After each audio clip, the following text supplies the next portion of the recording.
You have to look at what is happening in the halls of Congress right now to truly understand the depth of the betrayal we are witnessing against the American people.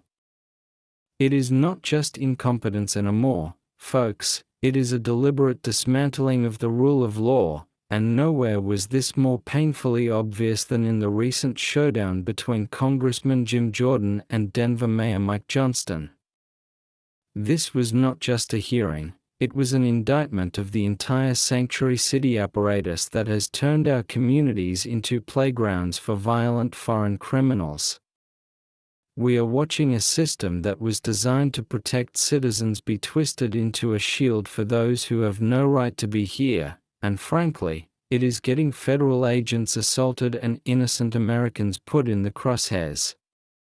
Jim Jordan, a man who has become the lone voice of sanity in a town drowning in political correctness, sat there and laid out the facts of a case that should make every single person listening to this boil with rage.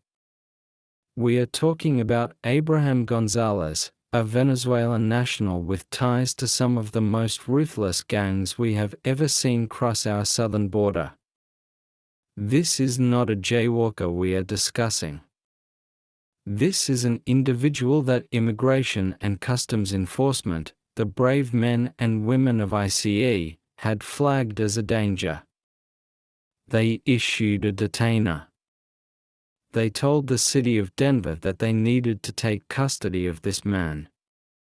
And what did the city of Denver do? Did they roll out the red carpet for federal law enforcement? Did they ensure a safe, secure handoff in a controlled environment like a jail cell or a Sally Port? No, they treated federal immigration law like a nuisance and public safety like a joke. The details that Congressman Jordan exposed are absolutely chilling. The city of Denver, under the leadership of Mayor Johnston, decided that the appropriate way to handle a violent gang member was to release him into a parking lot. Let that sink in for a second. A parking lot. They kicked him loose with zero regard for who might be walking by, zero regard for the community, and they gave ICE a grand total of 1 hour of notice. 1 hour. That is not coordination, that is a setup. That is the local government telling federal agents that they are on their own, and it forced those agents to conduct a high-risk takedown in an uncontrolled environment. Predictably, because these policies invite chaos, the suspect resisted. There was a physical struggle. Agents had to use a taser. Men who put on the badge to protect this country were forced into a hand-to-hand combat situation that never needed to happen, all because a Democrat mayor wanted to score political points with the far-left base rather than simply follow the law. When you watch Jim Jordan in these hearings, you are watching a master surgeon cutting out the cancer of bureaucratic lies. He did not let the mayor wiggle out of this. He pressed him on the logic, or rather the lack thereof, behind this decision. Jordan asked the question that every American is asking at their kitchen table right now. Why not just keep him in the cell? Why not just open the door for the ICE agents, let them walk in, handcuff the suspect, and walk him out safely? It is a simple question. It is common sense. But common sense is a rare commodity in the Democrat Party these days. Instead of a straight answer, we got the usual runaround about local ordinances and policies, as if a city council bylaw somehow trumps the supreme law of the land and the basic obligation to keep violent criminals off the streets. Mayor Johnston sat there and tried to defend the indefensible. He talked about the volume of releases, as if processing thousands of illegal immigrants into the interior of the country is some kind of badge of honor. He tried to hide behind the technicalities of the notification window, claiming that giving ICE a heads-up is enough. But Jim Jordan, with that laser focus that terrifies the swamp, cut right through it. He pointed out the obvious reality that a notification without a secure handoff is meaningless. It is actually worse than meaningless because it creates a dangerous race against time. It forces ICE to scramble, to intercept a target in public, which endangers everyone. The mayor's defense was essentially that they followed their own pro-criminal rules, so everything is fine. But everything is not fine when federal officers are wrestling suspects in parking lots because the local police are handcuffed by woke politicians. This incident with Abraham Gonzalez is not an anomaly. It is the feature, not the bug, of the sanctuary city model. These cities, run exclusively by Democrats, have decided that their ideological commitment to open borders is more important than the lives of the people they are sworn to serve. They have created a parallel legal system where being an American citizen gets you taxed and regulated to death, but being a foreign national with a rap sheet gets you a get-out-of-jail-free card and a head start against the feds. Jim Jordan knows this. He sees the bigger picture. He understands that every time a city like Denver refuses to cooperate with ICE, they are sending a signal to the cartels and the gangs that America is open for business. The arrogance on display from the other side of the aisle during this hearing was palpable. You have a mayor who seems more concerned with the rights of the criminal than the safety of the officers. He talks about trust in the community, a favorite buzzword of the left. They always claim that if they cooperate with ICE, the immigrant community will not talk to the police. But let's be real about who they are protecting here. They are not protecting the hardworking immigrant family who just wants to make a living. They are protecting the predator who is terrorizing that very same family. When you let a Venezuelan gang member back onto the street, who do you think is the first victim? It is usually the people in those very communities. Jim Jordan is the one actually standing up for the innocent by demanding that the guilty be deported, while the mayor is effectively acting as a defense attorney for the cartel's foot soldiers. We have to look at the timeline here because it tells you everything you need to know about the priorities of the modern Democrat Party. They had this guy in custody. He was behind bars. The hard part was done. All they had to do was hold him until the federal agents arrived. But that would require acknowledging that immigration law exists. That would require acknowledging that borders matter. And for people like Mayor Johnston, acknowledging the legitimacy of ICE is a sin against their progressive religion. So they play these dangerous games. They play chicken with public safety. They release a guy into a parking lot at the last possible second, hoping ICE misses him, hoping he disappears into the wind so they can say they did not technically violate the law, while violating the spirit of the law in the most grotesque way possible. The struggle that ensued, the use of the taser, the violence, all of that lay squarely at the feet of the city officials. If an ICE agent had been seriously hurt, or God forbid killed, or if a bystander had been caught in the crossfire, blood would be on the hands of the Denver administration. Jim Jordan highlighted this risk with a clarity that was devastating. He painted the picture of what could have happened versus what should have happened. The contrast between the chaotic reality of Democrat governance and the orderly enforcement of the law that Republicans are demanding could not be starker. It is a choice between civilization and anarchy. What is truly terrifying is that Denver is just one example. This is happening in Chicago, in New York, in Los Angeles. It is a coordinated effort to subvert federal immigration enforcement from the inside out. They cannot abolish ICE legislatively because the American people would revolt, so they abolish it functionally by making it impossible for agents to do their jobs. They ban them from courthouses, they ban them from jails, and now they are literally throwing suspects out the back door before agents can get to the front door. It is obstruction of justice on a massive scale, masquerading as civil rights. Jim Jordan is right to be angry. We should all be angry. We are paying taxes to fund local police departments that are being ordered to actively work against our national security interests. The mayor's reliance on the excuse of local ordinances is particularly galling. Who writes these ordinances? They do.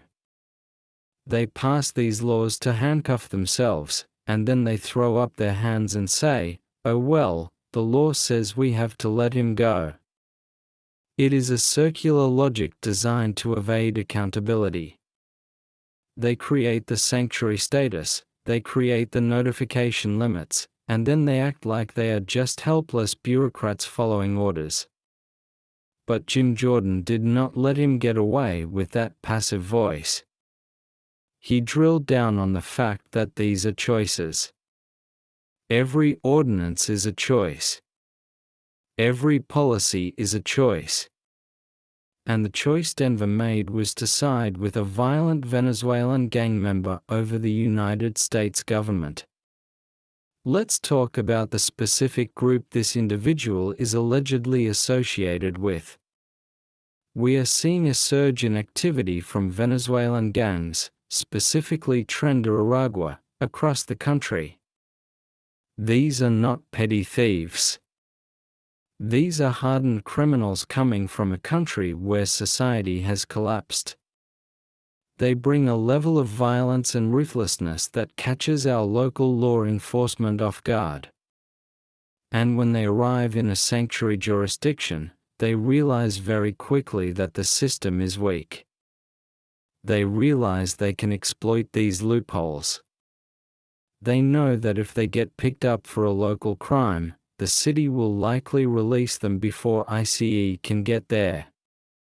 It is a green light for criminality. Jim Jordan understands the threat matrix here. He knows that we are not just dealing with migration, we are dealing with an invasion of criminal elements who are weaponizing our own laws against us. The media, of course, wants to frame this as just a policy disagreement. They want to say it is a debate about the nuances of interagency cooperation. That is absolute garbage. This is not a debate about paperwork. This is a battle over sovereignty. It is a battle over whether the American people have the right to decide who stays in their country and who gets kicked out. When a local mayor can unilaterally decide to nullify federal immigration law, you do not have a country anymore. You have a collection of rebellious statelets operating under their own rules. That is what the Civil War was fought to prevent, and in a way, we are seeing a cold civil war playing out in our justice system right now. Jim Jordan is on the front lines of that war, fighting to preserve the Union and the rule of law. During the hearing, Jordan pointed out the absurdity of the 1-hour window. Imagine if we applied that to any other crime. Imagine if a bank robber was being released and the police were told, "Hey, you have 60 minutes to catch him before he hits the parking lot." It sounds ridiculous because it is ridiculous. But when it comes to illegal immigration, the left suspends all logic. They treat illegal aliens as a protected class that has more rights than citizens. If you or I broke the law, if we resisted arrest, if we assaulted an officer, the book would be thrown at us. But for Abraham Gonzalez, the city of Denver acts like his personal concierge service, ensuring he gets back on the street as quickly as possible. The use of the taser in the arrest is a crucial detail that cannot be overlooked. It shows that this individual was not compliant. He was not going quietly. He was ready to fight. And the city of Denver knew this, or they should have known. By releasing a combatant into an unsecured area, they endangered the public. What if a mother was walking her child through that parking lot when the struggle broke out? What if the taser missed? What if the suspect had a weapon stashed nearby? The hypotheticals are endless and terrifying, and they were all made possible by the mayor's policies.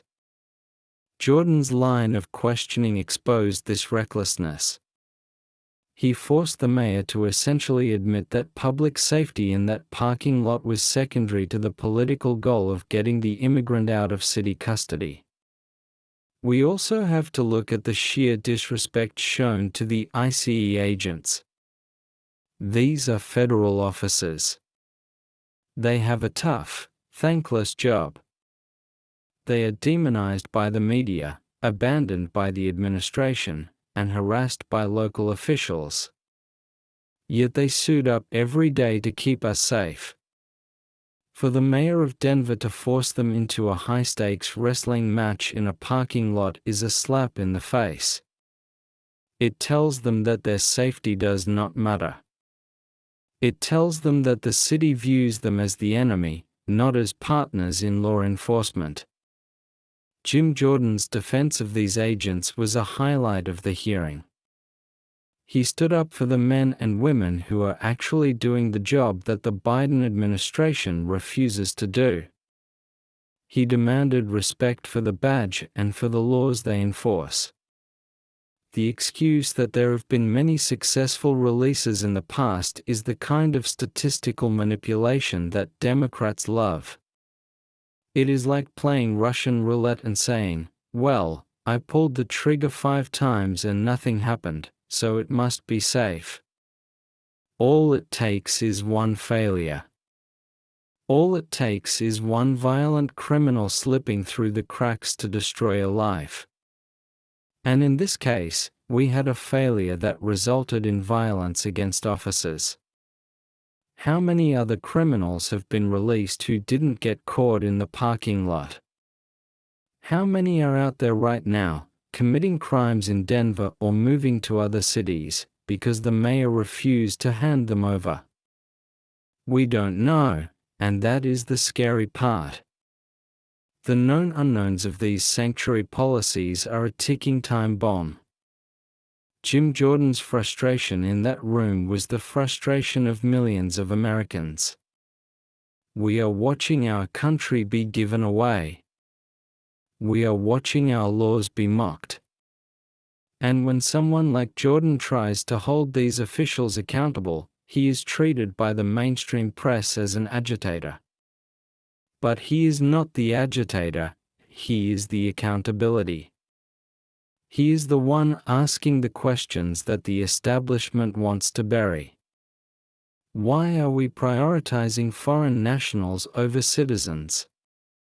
Why are we making it harder for police to do their jobs? Why are we subsidizing the chaos that is tearing our cities apart? The mayor's demeanor was typical of the modern technocrat. Cool, detached, hiding behind procedure. He did not seem to grasp the moral gravity of what he was doing.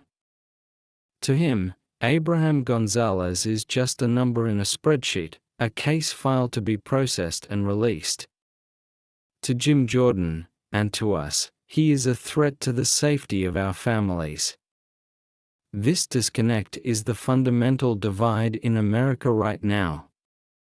One side sees a country that needs to be protected, and the other side sees a global flophouse where everyone is welcome regardless of their criminal history. And let's be honest, they want these people here for a reason. They want to fundamentally change the demographic and political landscape of this nation. That is the quiet part that hearings like this start to say out loud. This betrayal of the public trust goes so much deeper than just one parking lot in Denver. We have to peel back the layers of this onion to understand exactly why cities like Denver, Chicago, and New York are crumbling before our eyes. It is not an accident. It is a philosophy.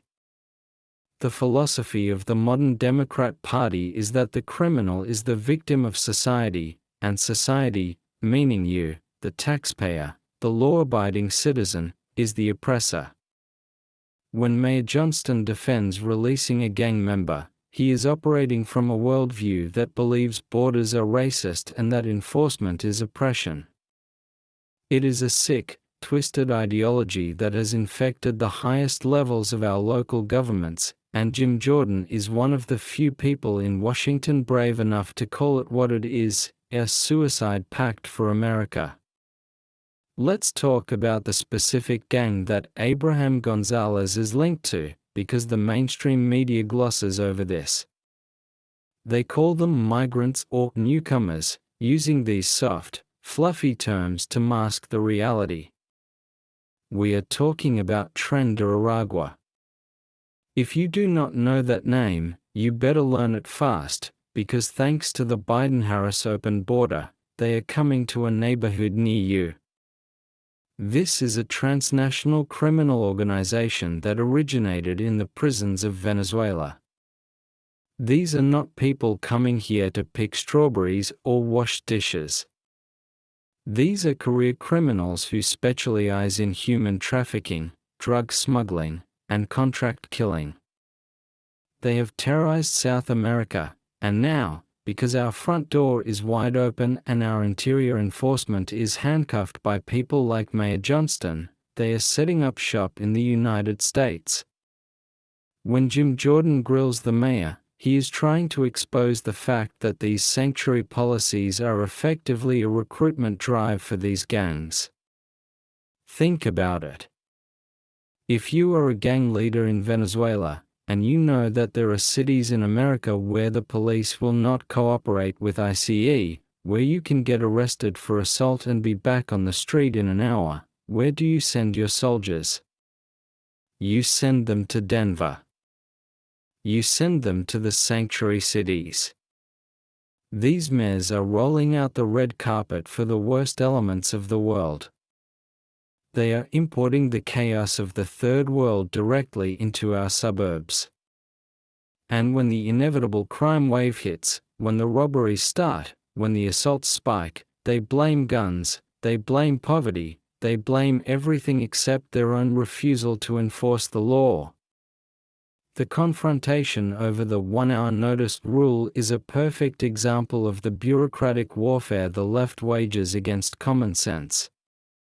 They set up these arbitrary rules that are designed to fail. They know that ICE agents are stretched thin. They know federal resources are limited. So by giving a 60-minute window, they are practically guaranteeing that the handover will be botched. It is malicious compliance.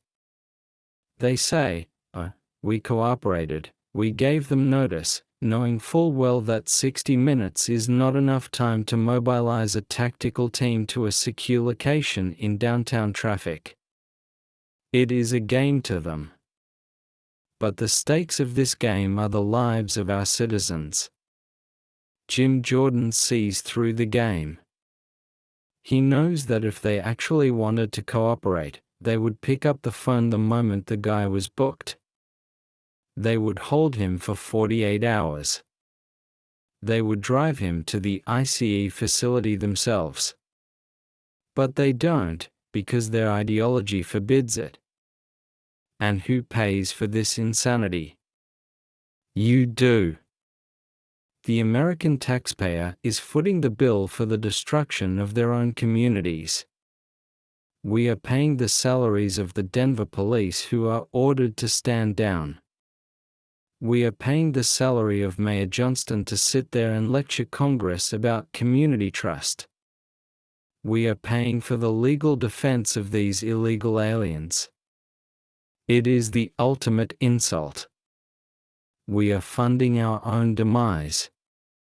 Every dollar spent processing, housing, and releasing a known gang member is a dollar that is not going to our veterans, not going to our infrastructure, not going to our schools. Jim Jordan understands the fiscal irresponsibility of this. He knows that sanctuary cities are not just security risks, and they are money pits that drain the public treasury to subsidize lawlessness. The argument that sanctuary policies build trust with the immigrant community is the biggest lie of them all. It is a talking point that has been debunked 1,000 times, yet they keep repeating it like a zombie mantra. Who suffers the most when Tren de Aragua takes over an apartment complex in Aurora or Denver? It is the lawful immigrants living there. It is the hardworking Hispanic families who followed the rules, who are now being extorted and threatened by these thugs. By protecting the criminals, the mayor is actually betraying the immigrant community he claims to care about. He is leaving them defenseless against the wolves. Jim Jordan is the one standing up for those communities by demanding that the wolves be removed. Real compassion is removing the predator from the flock, not opening the gate and letting him in. During the hearing, you could see the smugness on the faces of the Democrat handlers in the room. They think they are morally superior because they are welcoming. But there is nothing moral about enabling violence. There is nothing moral about a high-risk parking lot brawl that endangers officers. That is not compassion, that is negligence. Jim Jordan's aggressive questioning style, which the media loves to criticize, is exactly what is needed here. You cannot be polite with people who are actively subverting the law. You have to be loud. You have to be forceful. You have to shame them. Because if you don't, they will just smile, nod, and go back to releasing gang members. Jordan forces the uncomfortable truth into the light. He makes them own their record. Let's expand on the precedent this sets. If Denver gets away with this, if there are no consequences for releasing a violent suspect who fights federal agents, then every other liberal city will follow suit. It becomes the standard operating procedure. The Denver model. It emboldens the radicals in city councils across the country to push the envelope even further. Maybe next time it's 30 minutes notice. Maybe next time it's no notice at all. We are on a slippery slope to total nullification of federal law. We are looking at a future where ICE agents cannot enter certain cities without being arrested themselves by local police. That sounds extreme, but look at the trajectory. 10 years ago, the idea of releasing a known gang member into a parking lot to spite the feds would have been unthinkable. Today, it is policy. Where will we be in another 10 years if we don't stop this now? Jim Jordan is fighting a rearguard action to save the concept of citizenship itself.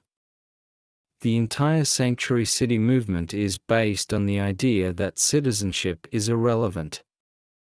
If being here illegally carries no penalty, and in fact grants you special protections from federal law enforcement, then citizenship means nothing. It dissolves the social contract. Why should you follow the law if the guy who broke into the country doesn't have to? Why should you pay a speeding ticket if a Venezuelan gang member gets walked out the back door after a violent assault charge? It erodes the moral foundation of our society. That is what keeps Jim Jordan up at night. That is what drives him to pound the table and demand answers. He sees the fabric of the republic unraveling, thread by thread, pulled by the hands of these woke politicians. The physical struggle that occurred, the taser, the wrestling match on the asphalt, is a metaphor for the state of our country. We are in a struggle for survival. On one side, you have the forces of order, represented by ICE and leaders like Jordan. On the other side, you have the forces of chaos, represented by the open border zealots and the criminals they protect. And right now, chaos is winning in our major cities. The video of that hearing should be played in every precinct in America. It shows you exactly whose side these people are on.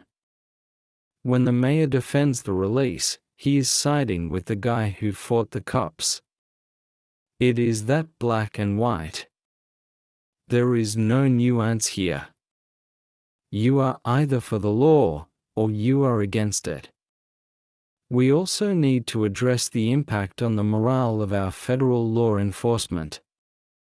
Imagine being that ICE agent. You get the call, a target is being released in 60 minutes, go get him. You rush over there, adrenaline pumping, knowing you are walking into a trap. You have to fight a guy who has nothing to lose. And you know that the local cops, who are supposed to be your brothers in blue, are standing down because their political masters told them to. It is demoralizing. It leads to burnout. It leads to good agents quitting. And maybe that is the point. Maybe the left wants to make the job so miserable, so dangerous, and so impossible that ICE simply collapses from within. It is a war of attrition against our enforcement capabilities. Jim Jordan is trying to boost that morale by showing them that someone in Washington still has their back. The hypocrisy is stunning when you consider how these same politicians treat their own security. Mayor Johnston undoubtedly has a security detail. If a threat approaches him, do his bodyguards give the threat a 1-hour head start? Do they release the threat into the parking lot? Of course not. They neutralize the threat immediately. They believe in walls, guns, and secure perimeters for themselves.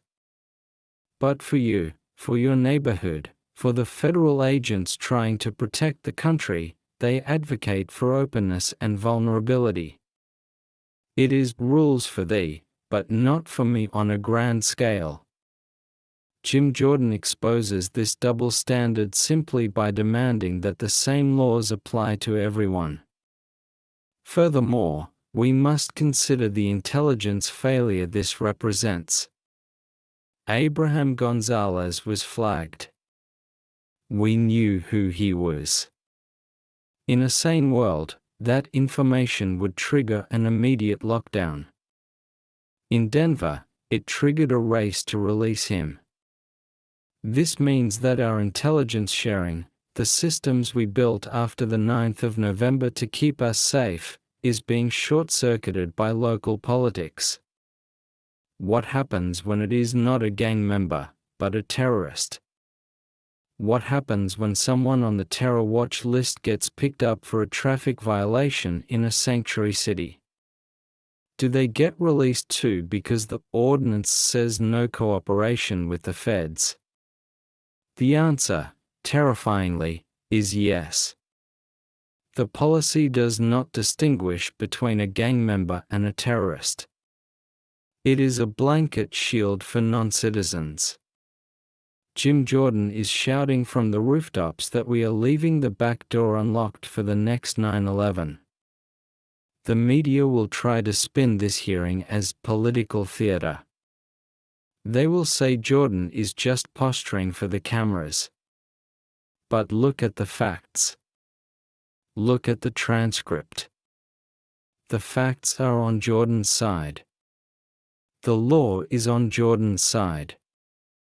The mayor had nothing but platitudes and bureaucratic excuses. Theater implies it is fake.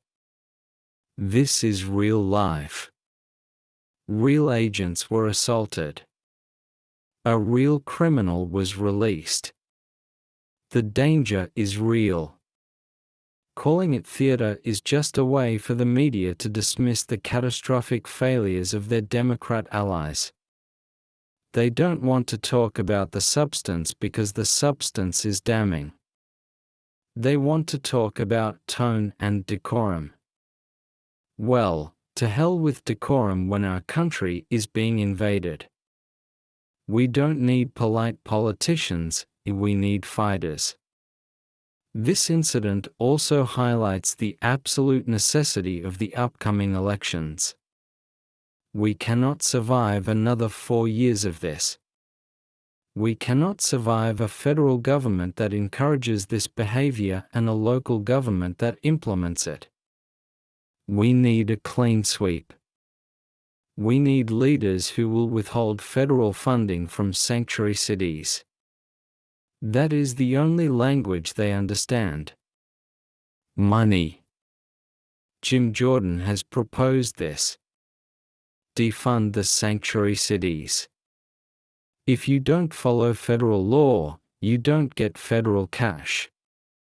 It is simple. Why should taxpayers in Ohio or Florida subsidize the madness in Denver? Cut them off. Make them feel the pain of their own policies. But you can't do that with the current administration.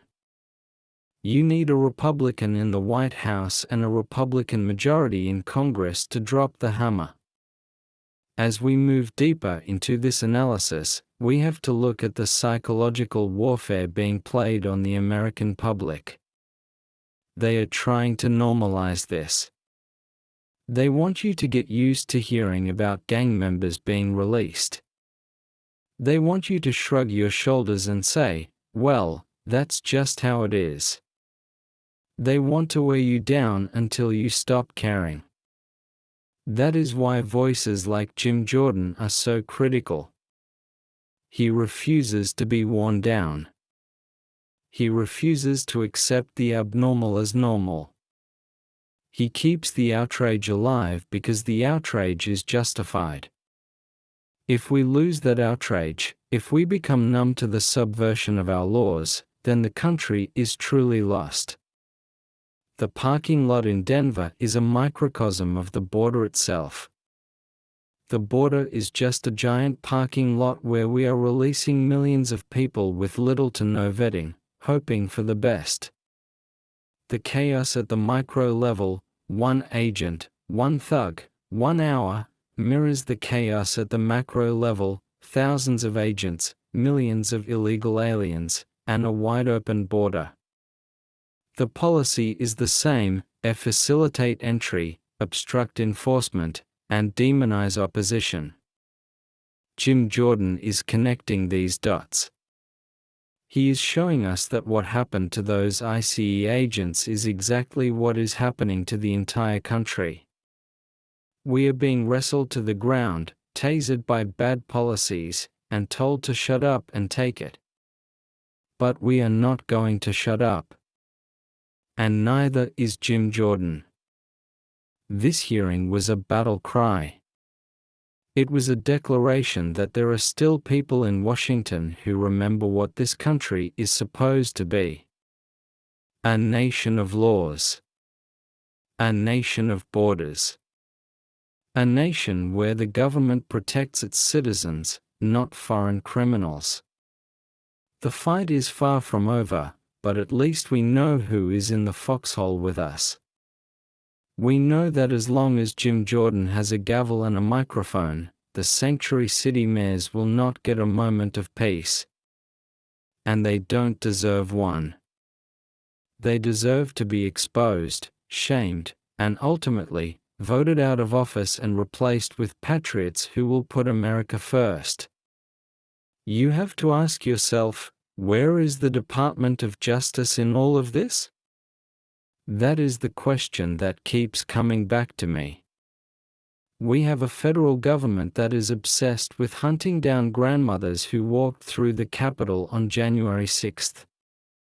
They have the resources to track down someone who took a selfie in the rotunda 3 years ago, but they don't have the resources, or the will, to stop a major American city from harboring a violent Venezuelan gang member? This is the definition of a two-tiered justice system. It is what we call anarcho-tyranny. The government acts like a tyrant towards law-abiding citizens, regulating every aspect of your life, from your gas stove to your pronouns, but acts like an anarchist when it comes to actual criminals. They let the wolves run free while they muzzle the sheep. Jim Jordan is exposing this double standard with surgical precision. When he hammers Mayor Johnston, he is really putting the entire Biden-Harris DOJ on trial. He is asking, implicitly, why Attorney General Merrick Garland isn't suing the city of Denver for obstruction of federal law. Remember, this administration sued Texas. They sued Texas for putting up razor wire to stop the invasion. They sued Texas for trying to do the job the federal government refuses to do. But when Denver releases a gang member into a parking lot to evade ICE, crickets. Absolute silence from the DOJ. That tells you everything. They are on the side of the sanctuary cities.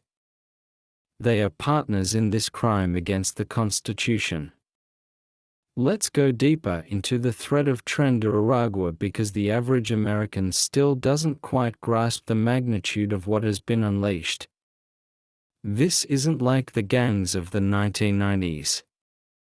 This is a paramilitary organization. They have taken over entire neighborhoods in South America, running them like feudal warlords. And now, thanks to the weakness of leaders like Mayor Johnston, they are establishing a beachhead here. We've seen the reports from Aurora, right next door to Denver. Apartment complexes seized. Rent collected by gang members with long guns. This is happening on American soil. And the mayor's response is to play legal word games about notification windows? It is pathetic. It is weak. It is a total abdication of the primary duty of government, which is to maintain order. Jordan understands that these gangs view our compassion as weakness. When they see a sanctuary city sign, they don't see humanitarianism, and they see a target-rich environment. They see a place where they can operate with impunity. By releasing Abraham Gonzalez, the city of Denver sent a marketing blast to every cartel operative south of the Rio Grande, come to Denver. We will protect you from ICE. It is a recruitment tool. And Jim Jordan is the only one shouting stop, while the rest of the political class sleepwalks into the abyss. Consider the message this sends to the victims of these gangs. Many of the people fleeing Venezuela are fleeing precisely this kind of violence. They come here hoping for safety, hoping for the rule of law. And what do they find? They find that the very monsters they fled from are being protected by the Democrat Party in the United States. Imagine the terror of a Venezuelan refugee family living in Denver, seeing the same gang member who extorted them back home walking free on the streets of Colorado because the mayor cares more about equity than justice. It is a betrayal of the highest order.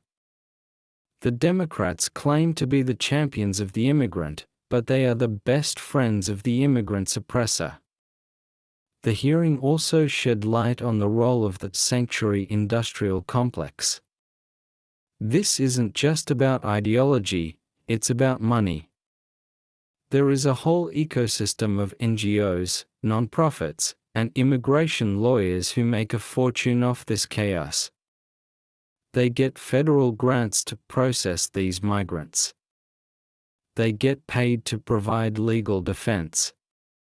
If the border closes, if the laws are enforced, their gravy train dries up. So they lobby. They pressure mayors like Johnston to keep the flow coming, to keep the protections in place. Jim Jordan knows this. He knows that when he attacks sanctuary policies, he is attacking a multi-billion-dollar industry that thrives on human misery and national decline. Mayor Johnston's defense regarding local control is laughable when you look at the history of the Democrat Party. These are the same people who want to federalize everything. They want to federalize elections. They want to federalize police standards. They want to force every town in America to adopt their radical social agenda. But the moment the subject turns to immigration enforcement, suddenly they are staunch defenders of states' rights and local autonomy. It is principled inconsistency. They use federal power to crush their enemies and local power to protect their allies. Jim Jordan sees right through it. He knows that the supremacy clause of the Constitution isn't a suggestion. Immigration is a federal responsibility. A city council cannot vote to nullify the borders of the United States any more than they can vote to print their own currency. The visual of the parking lot release is something we need to dwell on. It's gritty. It's real. It strips away the polished rhetoric of the left. Usually, these policies are discussed in sterile hearing rooms with abstract terms. But parking lot struggle puts a face on it. It reminds us that policy has physical consequences. It means sweaty, dangerous brawls on the asphalt. It means taser prongs flying. It means risk. Jim Jordan is a master at grounding these high-level debates in the dirt and blood of reality. He forces the mayor to look at the mess he made. You released him into a parking lot. That phrase should be on billboards. It encapsulates the sheer negligence of the Democrat platform. And let's talk about the ICE agents again. The mayor probably thinks of them as Gestapo or whatever slur the far left is using this week. But to us, they are the thin line holding back the tide. These agents are operating in hostile territory. Denver isn't just a city to them, it's an enemy camp. They have to watch their backs not just for criminals, but for the local police who might intervene to stop them from doing their jobs. Can you imagine the stress? Can you imagine the frustration? Jim Jordan is their voice. When he yells at the mayor, he is channeling the anger of every federal agent who has been spit on, obstructed, and demonized by the very people they are sworn to protect. What is the endgame here? If Jim Jordan doesn't win this fight, what does America look like? It looks like Europe. Look at what is happening in the UK, in France, in Sweden. No-go zones. Areas where the police don't enter. Parallel societies operating under their own laws. That is what Tren de Aragua wants to build here. They want zones of influence where the US Constitution does not apply. And sanctuary cities are the incubators for these zones. Mayor Johnston is essentially the caretaker of a future no-go zone. He is nurturing it, feeding it, protecting it from the antibodies of federal law enforcement. Jim Jordan is trying to administer the cure before the infection becomes terminal. The media coverage of this hearing was predictable. They focused on Jordan's tone. They called him combative. They said he was hectoring the witness. Notice how they always police the tone of the Republican, but never the actions of the Democrat. The mayor releases a violent thug. The media sleeps. Jordan raises his voice about it. The media clutches their pearls. Oh, how rude! It is a distraction tactic. They want you talking about Jordan's volume so you don't talk about Johnston's treason. Yes, I used the word treason. When you aid and abet the enemies of your country, and violent foreign gangs are enemies, what else do you call it? It might not fit the strict legal definition, but morally, it is a betrayal of the sovereign people. We need to understand the psychology of the mayor and his ilk. They truly believe they are the good guys. That is what makes them so dangerous. They have convinced themselves that protecting illegal aliens is the civil rights struggle of our time. They view Abraham Gonzalez not as a criminal, but as a victim of systemic injustice. So when they release him, they get a dopamine hit of moral righteousness. They feel like they stuck it to the racist system. Jim Jordan represents that system to them. So when they stonewall him, they feel heroic. This is a cult. You cannot reason with a cult. You have to defeat them politically and legally.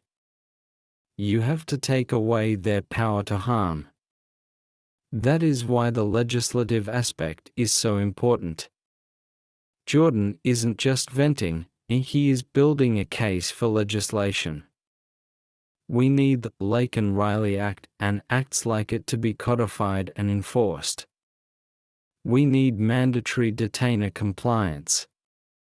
If a local jail refuses an ICE detainer, the sheriff or the mayor should face federal charges, piercing the corporate veil of immunity. If their policies get someone killed, they should be personally liable.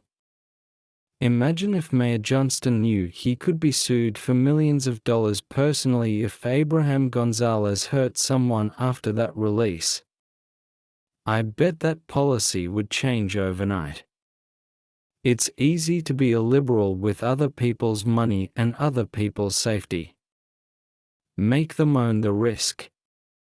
The silence of the other Democrats in that hearing room was deafening. Did you hear any of them condemn the release? Did any of them say, "Mr. Mayor, while I support immigration, releasing a gang member into a parking lot is a bridge too far"? No. They circled the wagons. They attacked Jordan. They tried to change the subject. This proves that the Democrat Party has been completely captured by the radical open borders wing. There are no moderates left. If you can't condemn the release of a violent Nicaragua member, you have lost your moral compass completely. You are effectively a lobbyist for the cartel. Jim Jordan's bulldog style is the only thing that works against this wall of silence. He repeats the question. He interrupts the non-answers. He demands specifics. Did you release him? Yes or no? Was there a struggle? Yes or no? He strips away the spin. The mayor wants to give a 5-minute speech about the history of Denver's inclusivity. Jordan wants the facts. The clash between Jordan and Johnston is the clash between truth and narrative. The left runs on narrative. The right, at its best, runs on truth. And the truth is, a bad guy was let go, and good guys were put in danger. Let's talk about the weaponization of language. The mayor used terms like new neighbors. New neighbors? A neighbor is someone who brings you a casserole when you move in. A neighbor is someone who borrows a cup of sugar. Abraham Gonzalez is not a neighbor, he is an invader.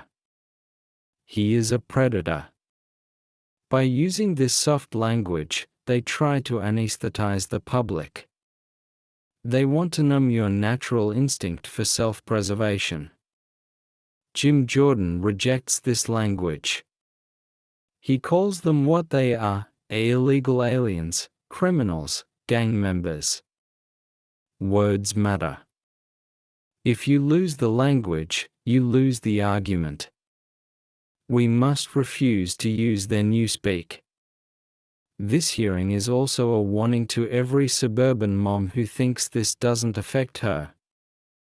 Oh, I live in a nice gated community. Sanctuary cities are a downtown problem. Wake up. The parking lot where this happened could be the parking lot of your grocery store. These gangs don't stay in one zip code. They move. They follow the money. And where is the money? It's in the suburbs. The carjackings, the home invasions, they are spreading outward. The mayor's policy in the city center exports danger to the surrounding areas. Jim Jordan is fighting for the safety of the suburbs just as much as the cities. He knows that crime is like water, it flows wherever there is a crack. And Denver has smashed the dam wide open.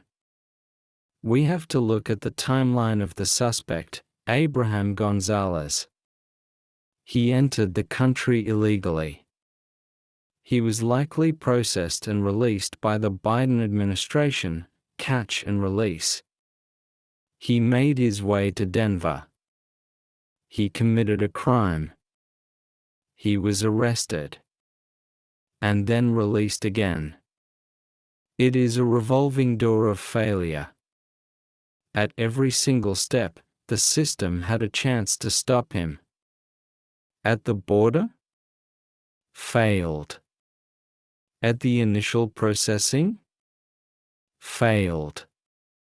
At the local jail? Failed. The only people who didn't fail were the ICE agents who finally tackled him in that parking lot. And instead of getting a medal, they get obstructed by the mayor. The system is inverted. It punishes competence and rewards failure.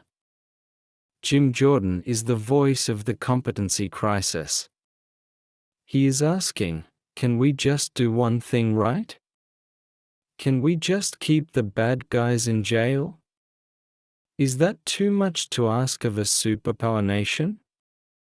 Apparently, under Democrat rule, it is. They are so bogged down in their diversity quotas and their equity audits that they have forgotten how to perform the basic functions of civilization. A jail that releases prisoners is not a jail, it's a hotel. A mayor who fights federal agents is not a leader, he's an accomplice. And don't forget the taser detail.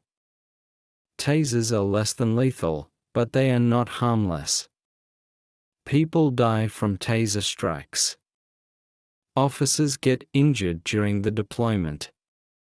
It is a violent event. The mayor speaks as if a struggle ensued is just a minor clerical error. No, it is a life or death moment. If that suspect had snatched the taser? If he had a knife? We could be talking about a dead Fed right now. Jim Jordan refuses to let that gloss over. He keeps bringing it back to the physical reality of the danger. He honors the risk those agents took. As we wrap our heads around this, we must realize that Jim Jordan is providing the template for how Republicans must govern when we take back power. No more Mr. Nice Guy. No more reaching across the aisle to people who want to destroy the country. We need investigations. We need subpoenas. We need to cut funding. We need to impeach officials who violate their oaths. This hearing was a preview of the reckoning that is coming. If the American people give Republicans the mandate in November, this is what accountability looks like. It looks like Jim Jordan, sleeves rolled up, not letting a slippery politician get away with endangering the public. The stakes could not be higher. We are either going to be a nation of laws, or a sanctuary for criminals. We cannot be both. The Denver model is a cancer. It has to be cut out. And Jim Jordan is the surgeon with the scalpel. It's ugly work. It's loud work. But it is necessary work if we want to save the patient. And the patient is the United States of America. We have to broaden our scope and look at the constitutional crisis this creates. The Democrats love to lecture us about threats to democracy. They scream it from every cable news channel, every university podium, and every late-night talk show. But what is a bigger threat to democracy than an elected official deliberately nullifying the laws passed by the United States Congress? That is exactly what Mayor Johnston is doing. He is engaging in nullification. It is the same dangerous game that led to the Civil War. He is saying that the laws of Denver supersede the laws of the Union. And Jim Jordan is standing there, essentially holding the line for the Constitution, reminding these road mayors that they are part of a country, not independent city-states that can make up the rules as they go along. When Jim Jordan pointed out the danger of the parking lot handoff, he wasn't just talking about tactics, he was talking about the collapse of institutional authority. Think about the message this sends to the criminal. You are a violent gang member. You get arrested. You see the local cops arguing with the feds. You see the system fighting itself. What does that tell you? It tells you that the system is broken. It tells you that you are the one in charge. It empowers the criminal element. It gives them a psychological advantage. They know that if they can just create enough confusion, enough friction between the agencies, they can slip away. And that is exactly what happened. The mayor provided the friction, and the criminal almost slipped away, if not for the physical courage of those ICE agents. And let's be honest about that sanctuary label itself. It's a marketing term. It sounds nice, doesn't it? Sanctuary. Like a church. Like a safe haven. But a sanctuary for whom? It is a sanctuary for rapists, for murderers, for drug dealers, and for gang members like Abraham Gonzalez. It is a hellscape for everyone else. Ask the parents whose children have been killed by illegal aliens released by sanctuary policies if they feel like they are living in a sanctuary. Ask the victims of the Tren de Aragua gang wars in our major cities if they feel safe. They don't. The term is a lie. It is a well-earned doublespeak designed to mask a policy of aiding and abetting criminals. Jim Jordan tears down that facade. He exposes the ugly truth beneath the nice-sounding label.